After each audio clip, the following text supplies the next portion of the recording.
Mateus 25, eu vou ler do verso 31 até o final do capítulo, e até o versículo 46.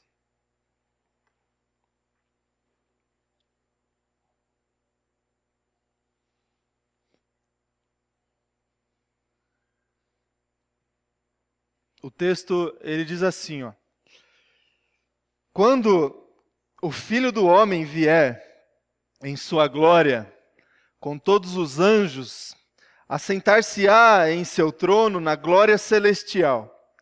Todas as nações serão reunidas diante dele, e ele separará uma das outras, como o pastor separa as ovelhas dos bodes. E colocará as ovelhas à sua direita e os bodes à sua esquerda. Então, o rei dirá aos que estiverem à sua direita: Venham, benditos do meu Pai, recebam como herança o reino que lhes foi preparado desde a criação do mundo. Pois eu tive fome e vocês me deram de comer. Tive sede e vocês me deram de beber. Fui estrangeiro e vocês me acolheram. Necessitei de roupas e vocês me vestiram. Estive enfermo e vocês cuidaram de mim. Estive preso e vocês foram me visitar. Então, os justos lhe responderão: Senhor, quando te vimos com fome e te damos de beber e comer? Ou com sede e te damos de beber? Quando te vimos como estrangeiro e te acolhemos, ou necessitado de roupas e te vestimos? Quando te vimos enfermo ou preso e fomos te visitar? O Senhor responderá: Digo-lhes a verdade, o que vocês fizeram a algum dos meus menores irmãos, a mim o fizeram. Então ele dirá aos que estiverem à sua esquerda: Malditos, apartem-se de mim para o fogo eterno, preparado para o diabo e os seus anjos. Pois eu tive fome, e vocês não me deram de comer. Tive sede, e nada me deram para beber. Fui estrangeiro, e vocês não me acolheram. Necessitei de roupas, e vocês não me vestiram. Estive enfermo, preso, e vocês não me visitaram. Eles também responderão: Senhor, quando te vimos com fome ou com sede, ou estrangeiro, ou necessitado de roupas, ou enfermo, ou preso, e não te ajudamos? Ele responderá: Digo-lhes a verdade, o que vocês deixaram de fazer a alguns destes mais pequeninos, também a mim deixaram de fazê-lo. E estes irão para o castigo eterno, mas os justos para a vida eterna. Até aqui. Feche teus olhos, irmãos e irmãs, mais uma vez, vamos orar. Senhor Deus, Pai, essa é a Tua palavra, Deus. Tua palavra que é viva. Viva porque o Teu Espírito Santo age na reflexão e na ministração da Tua palavra. Por isso que ela é viva. E ela é viva, Deus, para entrar no nosso coração e transformar o nosso coração. A gente acredita nisso. Que seja assim, Deus, que a Tua palavra, ministrada somente pelo Teu Espírito Santo, fale aos nossos corações. E não somente fale a cada um de nós, mas transforme as nossas vidas, que a gente saia daqui diferente, mudado, com algum novo conhecimento a respeito do Senhor e uma nova coragem de fazer alguma coisa diferente.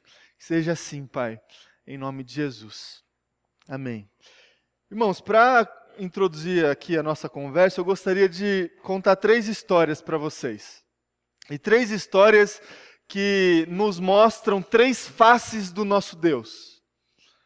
3 conceitos daquilo que Deus é e de como Deus age diante das pessoas e perante as pessoas. A primeira história, 1 Samuel capítulo 16, do primeiro verso ao verso 13, você não precisa abrir.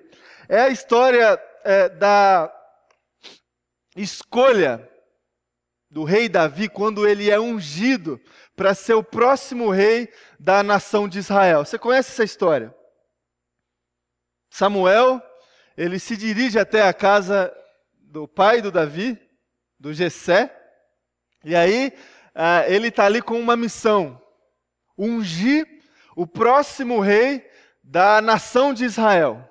Samuel chega para Jessé e diz o seguinte: ó, Deus, ele me pediu para vir até a sua casa, porque ele disse que um dos teus filhos vai ser o próximo rei de Israel. Só que Jessé não tinha apenas um filho, ele tinha vários deles. E Samuel precisava ungir um deles, mediante a orientação divina. E aí, para que Samuel pudesse escolher um desses filhos de Jessé para ungir como próximo rei de Israel, foi feita um desfile, digamos assim, uma apresentação dos filhos de Jessé. O primeiro que foi apresentado, obviamente, foi o mais velho. Porque se Deus escolheu um dos filhos de Jessé para ser o próximo rei de Israel, certamente esse filho que foi escolhido é o filho mais velho, o que tem mais experiência, o que tem mais capacidade, o que é mais articulado, e ele apresentou: esse aqui provavelmente é esse, ô Samuel, o meu filho mais velho. E aí Samuel falou para Jessé: ó, não é esse não que Deus escolheu para ser o próximo rei de Israel. E aí foram descendo as escalas, e aí chamou o segundo. Então, se não é o mais velho, provavelmente é o segundo mais velho. Tá aí, Samuel, meu segundo filho. E o Samuel falou: ó, não é esse. E aí foram trazendo os outros filhos de Jessé, e de repente não era nenhum deles o escolhido para ser o próximo rei de Israel. E aí Samuel chegou para Jessé e falou: Jessé, acabou os teus filhos? Não tem mais, porque Deus não mostrou nada até agora. Aí Jessé chega para Samuel e fala: ó, tem o mais novo. Só que o mais novo não está nem aqui. Ele nem participa dessas reuniões aqui restritas de família. Ele está lá no campo, cuidando das ovelhas, é o mais novo, é o menos capacitado, é o mais fraco, é o Davi, está lá no campo, lá fazendo o que ele tem que fazer mesmo. E aí Samuel chega para o Jessé e fala: manda chamar o Davi lá, o mais novinho. Aí Davi vem. E aí o desfecho da história você conhece. O Davi, o menor da casa de Jessé, é o escolhido e é o ungido para ser o próximo rei de Israel. E se você conhece a história, esse Davizinho aqui, o menorzinho, ele foi o maior rei desse povo de Israel. Foi o que teve a fama maior, o que teve as maiores conquistas. E tanto é que o pessoal ainda hoje olha para o reinado de Davi com muito saudosismo e com bons olhos para aquilo que Davi representou para esse povo. Agora, o que a gente aprende acerca de Deus com essa história? Que o próprio texto de 1 Samuel, ele deixa muito claro. Primeira face, irmão e irmã, que eu gostaria de apresentar para vocês acerca do nosso Deus, contando essa história, é a seguinte: Deus, o nosso Deus, ele não se impressiona com a aparência. Ele não age dessa forma. Deus não se impressiona com a aparência. Ao contrário de nós, porque nós somos afetados pela aparência. E somos mesmo. De uma forma até que indireta e subjetiva, a aparência influencia as nossas escolhas e as nossas decisões. A gente está, de repente, dentro de uma livraria e as capas mais bonitas nos chamam a atenção. Ou não? Só que a capa chama a atenção para um conteúdo. Mas a priori, a aparência que nos chama a atenção. A gente olha para uma pessoa que não está muito bem vestida e a gente já tem todo um preconceito a respeito dessa pessoa. Pela aparência. A gente olha para uma pessoa que está bem vestida, de terno e gravata, e a gente já tem um preconceito acerca dessa pessoa. Por isso que alguns assaltantes e bandidos, quando vão assaltar alguma loja de muito valor, eles chegam muito bem arrumados, porque as pessoas não vão estranhar a presença deles ali. Alguém bem arrumado, é comum entrar numa loja para comprar alguma coisa. Alguém mal arrumado, é incomum que entre numa loja para comprar alguma coisa. As aparências, irmãos, elas influenciam as nossas definições e os nossos conceitos acerca das pessoas e acerca das coisas. Só que Deus é diferente. Deus não se impressiona com a aparência. E no texto de 1 Samuel tem muito claro disso. Os homens, eles veem a aparência. É diferente de Deus. Deus, ele enxerga o coração. Uma segunda história, que traz uma segunda face desse nosso Deus, é a história do jovem rico. Mesmo o Evangelho de Mateus que a gente leu, capítulo 19, verso 16 ao versículo 22. Você conhece a história de um jovem rico que chegou para Jesus com a seguinte pergunta: Mestre, Jesus, o que eu faço para herdar a vida eterna? Essa foi a pergunta do jovem rico. E aí Jesus, você tem que obedecer os mandamentos. Sabe quais são os mandamentos? Sei, Jesus, eu sei os mandamentos. Então se você sabe, é só você obedecer esses mandamentos. E aí o jovem falou, mas eu já obedeço esses mandamentos, eu não preciso fazer mais alguma coisa. Na verdade, irmão e irmã, a pergunta desse jovem rico para Jesus foi a seguinte: Jesus, quanto é que custa esse negócio aí? Quanto que eu tenho que pagar para herdar a vida eterna? Essa foi a pergunta do jovem rico. Mestre, quanto é que custa a vida eterna? Porque você me diz quanto que custa, que eu pago. Eu sou rico. Só que Jesus falou, não custa nada, você só precisa obedecer os mandamentos. E aí ele achava que já obedecia os mandamentos. Cristo, eu já faço isso aí. O que eu preciso fazer mais? Eu quero pagar, Jesus. Eu quero pagar para eu conseguir a vida eterna. Aí Jesus, com uma sabedoria única, ele pensa consigo, você quer pagar mesmo? Então é o seguinte, custa o seguinte, vende tudo que você tem, você vende, dá aos pobres, e aí você pode me seguir. Você quer saber quanto é que custa? Custa tudo. Tudo que você tem. Faz isso, e aí você me segue. E aí o final da história você conhece. O jovem, ele ficou muito triste com a resposta de Jesus, porque ele era um jovem que tinha muitos bens. Uma segunda face desse nosso Deus que eu consigo enxergar nessa história do jovem rico é o seguinte: o nosso Deus, ele não se impressiona com os bens materiais. Ele não se impressiona com aquilo que a gente tem ou com aquilo que a gente não tem.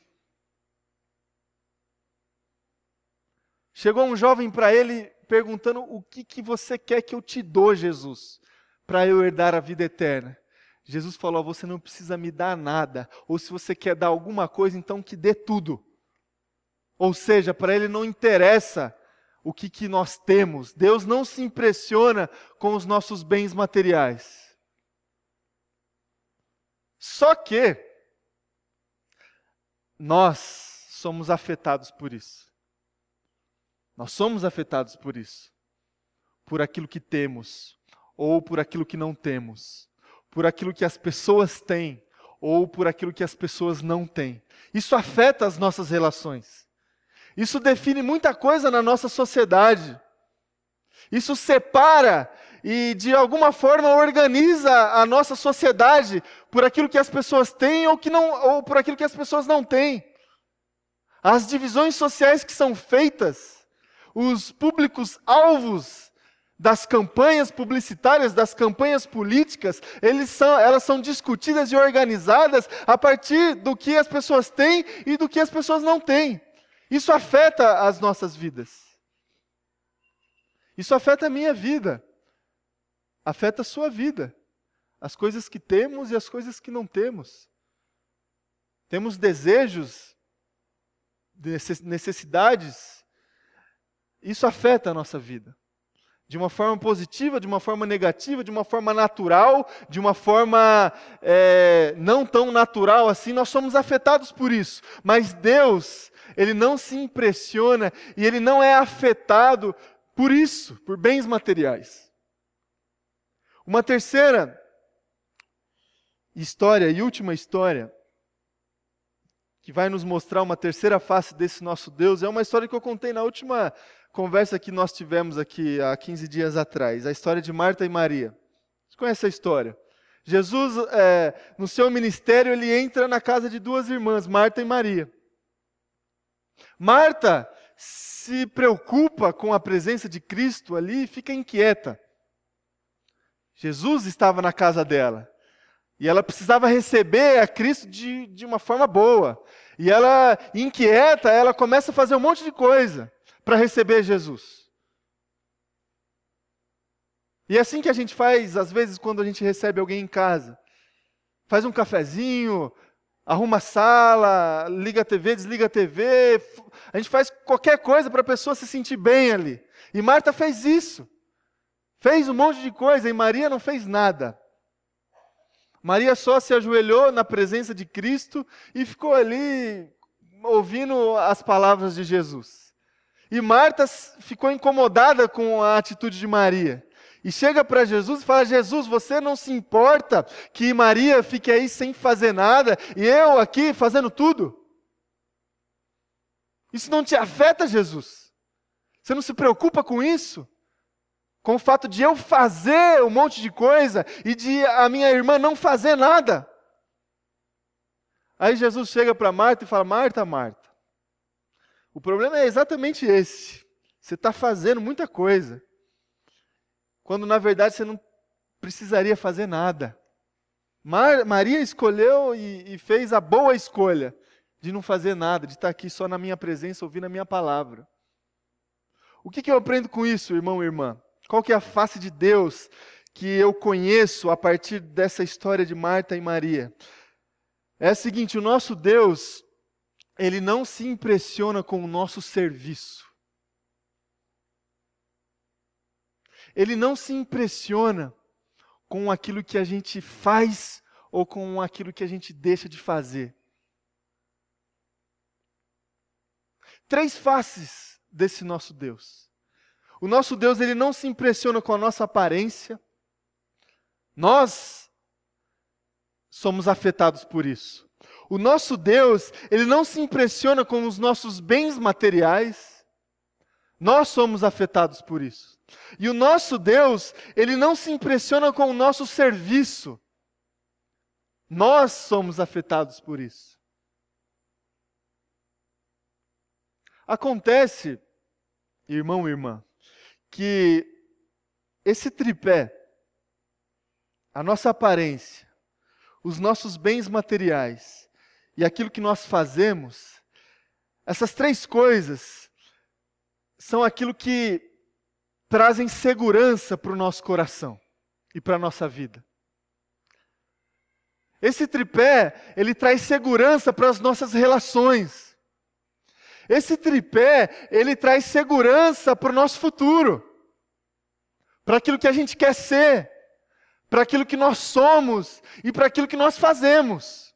Aquilo que nós somos, ou aquilo que as pessoas enxergam que nós somos. Aquilo que nós fazemos e aquilo que nós temos são as coisas que geram segurança para nós. Aquilo que somos, aquilo que temos e aquilo que fazemos.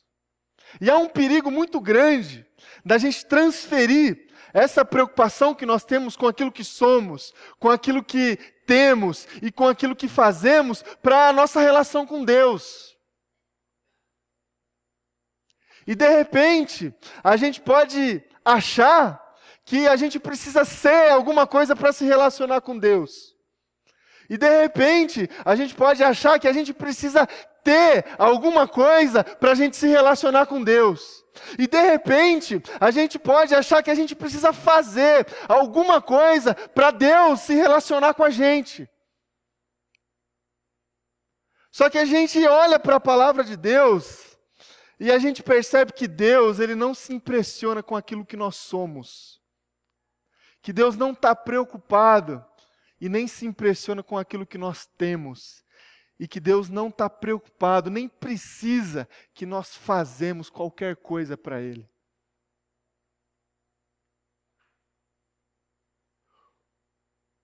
O que Deus, a preocupação única do nosso Deus, não é com aquilo que somos, não é com aquilo que temos e não é com aquilo que fazemos. O que Deus quer de nós é o nosso coração. É o nosso coração. Você não consegue, irmão e irmã, e eu não consigo, chamar a atenção de Deus dessa forma. Com aquilo que somos, temos ou fazemos. Isso não afeta o coração de Deus. O que afeta o coração de Deus é quando nós entregamos o nosso coração na presença dEle. Quando nós entregamos a nossa vida por completo na sua presença. E aí Ele nos transforma. E aí Ele nos transforma. E aí Ele transforma aquilo que somos, aquilo que temos e aquilo que fazemos. E aí há uma transformação completa. E não é que nós vamos deixar de fazer. E não é que nós vamos deixar de ter. E não é que nós vamos deixar de ser. A gente vai ser, ter e fazer de uma forma diferente. De uma forma diferente. Não com a intenção de estabelecer uma relação com Deus dessa forma, mas como uma consequência dessa relação. Eu faço porque eu sou. Eu não faço para chamar a atenção de Deus de alguma forma. Eu sou aquilo que Deus quer que eu seja. Eu sou aquilo que Deus me transformou. Eu sou aquilo que Deus me disse que sou. E eu tenho aquilo que Deus me deu. O que eu tenho é aquilo que Deus me deu. E diante, irmão e irmã, desse tripé, eu gostaria de olhar para o texto que nós lemos e me atentar para aquilo que fazemos. Para aquilo que fazemos. Como que eu sei que aquilo que eu estou fazendo na direção de Deus, no reino de Deus, dentro das coisas de Deus, dentro do povo de Deus, como é que eu sei que aquilo que eu faço é fruto de um coração transformado e é fruto de uma autenticidade ou não? Ou aquilo que eu faço não é fruto de um coração transformado? Como é que eu respondo essa pergunta? Quando é que eu sei quando aquilo que eu faço é de fato de coração? E aí eu gostaria de olhar para esse texto que nós lemos do Evangelho de Mateus, do julgamento das nações, e tentar entender com você, olhando para algumas questões desse texto, quando aquilo que nós fazemos é de coração ou não é de coração. Primeira resposta que pode nos ajudar a responder essa pergunta é o seguinte: aquilo que nós fazemos é sempre na direção do outro. Sempre na direção do outro. O texto que nós lemos, Jesus Cristo mostrando que um dia, Deus, na sua soberana glória, Ele vai dividir as nações diante dele. entre dois grupos de pessoas. E esses dois grupos de pessoas vão se diferenciar entre si por aquilo que eles fizeram. É engraçado isso. Por aquilo que eles fizeram. Um grupo de pessoas fez. O outro grupo de pessoas não fez. Mas não é que aquilo que eles fizeram geraram a consequência do final do texto aqui. Não foi isso. Tanto é que eles nem souberam o que fizeram. Se a gente se atentar para o texto. Mas para Deus foi a condicional foi aquilo que fizeram e aquilo que não fizeram. E o que fizeram e o que deixaram de fazer foi sempre na direção do outro. São pessoas que tiveram fome, são pessoas que tiveram sede, são pessoas que estavam sem roupa, são pessoas que estavam enfermas, são pessoas estrangeiras, são pessoas que estavam presas. O que fizeram, ou o que deixaram de fazer, foram todas essas coisas relacionadas a outras pessoas. Então, como é que a gente sabe que o que nós temos feito tem sido feito de uma forma autêntica, quando aquilo que fazemos está diretamente relacionado a outras pessoas? Não é o serviço para si. Não é fazer pelo outro porque eu me sinto muito bem quando eu faço pelo outro. Já ouviu essa frase? A gente pensa que vai fazer o bem para o outro, mas na verdade está fazendo muito bem para mim. Não é o serviço para si. É o serviço pelo outro. É a necessidade do outro. É a fome do outro. A sede do outro. A falta do outro. É sempre pelo outro. É um primeiro caminho que nos ajuda a responder se aquilo que fazemos é de coração ou não é de coração.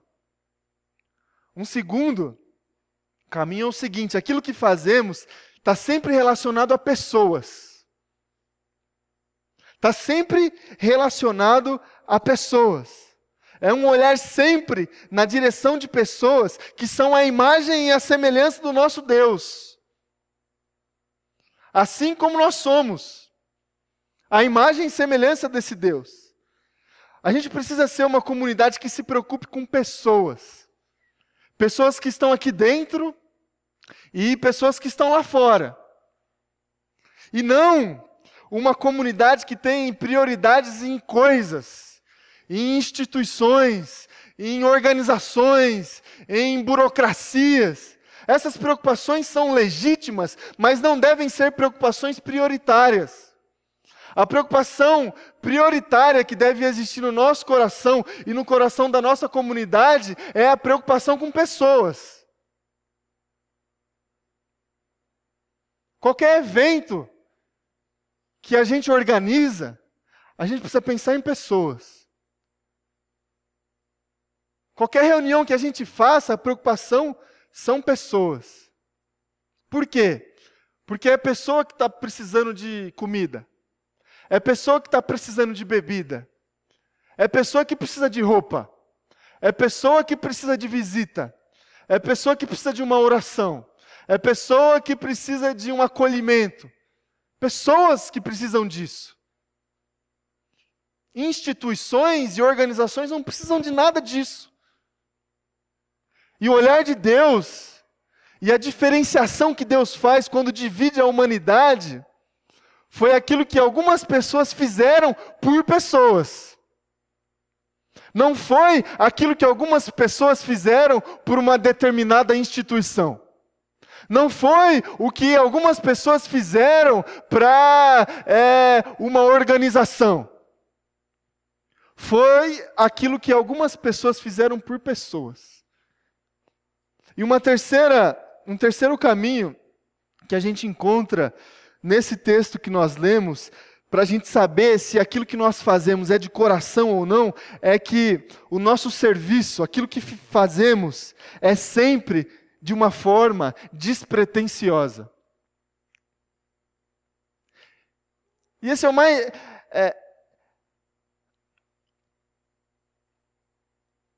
essa noção desse texto é aquilo que é mais precioso nesse texto.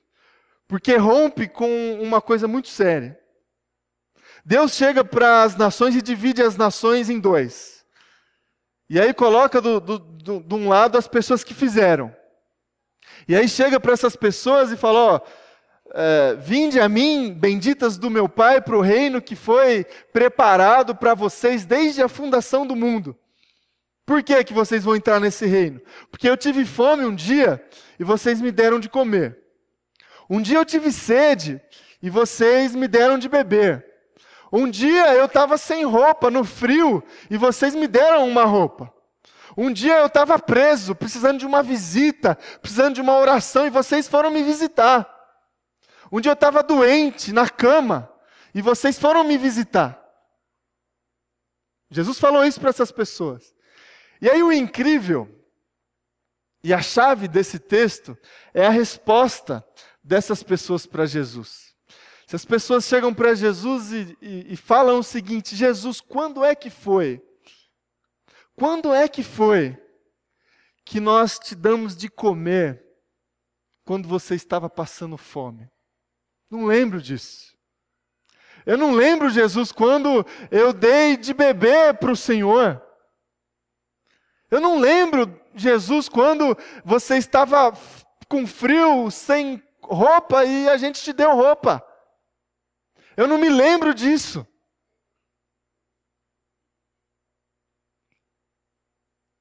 Irmão, irmã, o nosso serviço, aquilo que fazemos, isso talvez seja o principal caminho desse trajeto que a gente quer percorrer. O nosso serviço tem que ser sempre de uma forma despretensiosa, desinteressada. A gente faz porque nós somos. A gente não faz porque queremos. É muito sutil isso. Nós fazemos porque somos, não fazemos porque queremos. As pessoas que fizeram e que herdaram o reino, que herdaram a vida eterna, elas fizeram por aquilo que elas eram, não fizeram querendo alguma coisa. Tanto é que elas nem se lembraram daquilo que elas fizeram. Jesus, quando é que foi que nós fizemos? Quando é que foi?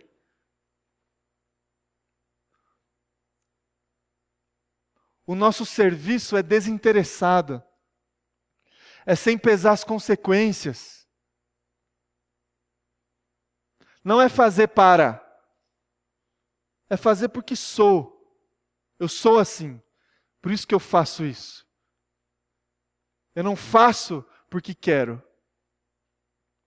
E a gente precisa entender isso.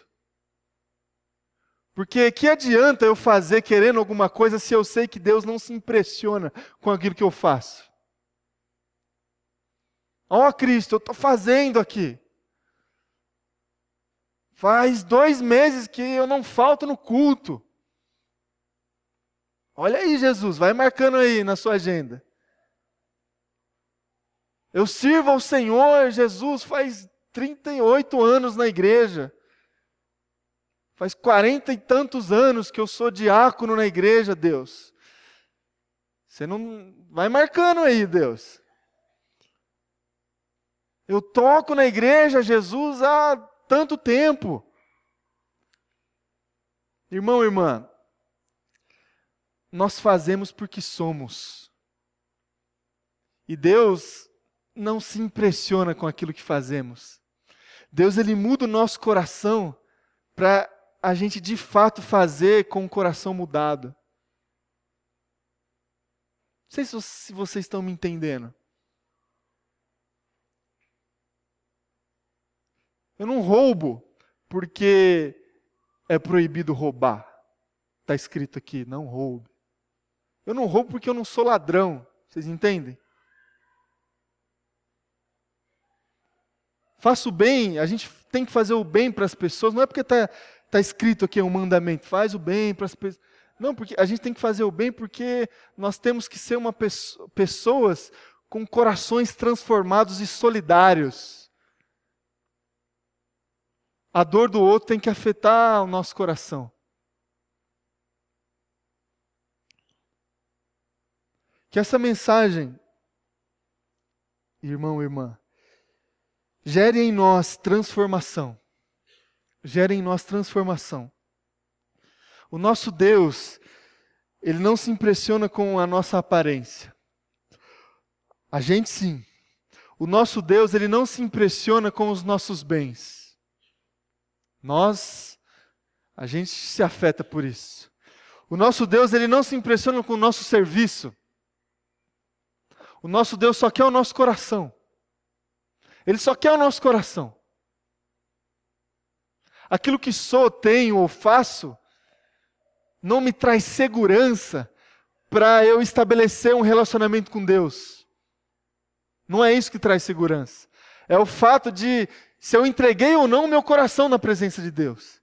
Se eu abri a minha guarda e a minha oração foi: Deus, faça aquilo que o Senhor quer no meu coração. Transforma a minha vida de acordo com a tua vontade. Eu não sei aquilo que eu sou, eu não sei se aquilo que eu tenho é o que eu deveria ter, e eu não sei se aquilo que eu faço é o que eu deveria fazer. Deus, faz a tua vontade. É isso que Deus quer. E aí a gente vai fazer, a gente vai ter. E aí a gente vai fazer de coração, sempre com a preocupação pelo outro. E a gente vai fazer sempre na direção de pessoas. E a gente vai fazer sempre de uma forma desinteressada, sem pesar as consequências. Seja assim na minha vida, em primeiro lugar. Seja assim na sua vida, na sua caminhada com Cristo, no seu serviço com Cristo, em nome de Jesus. Feche teus olhos, eu vou orar.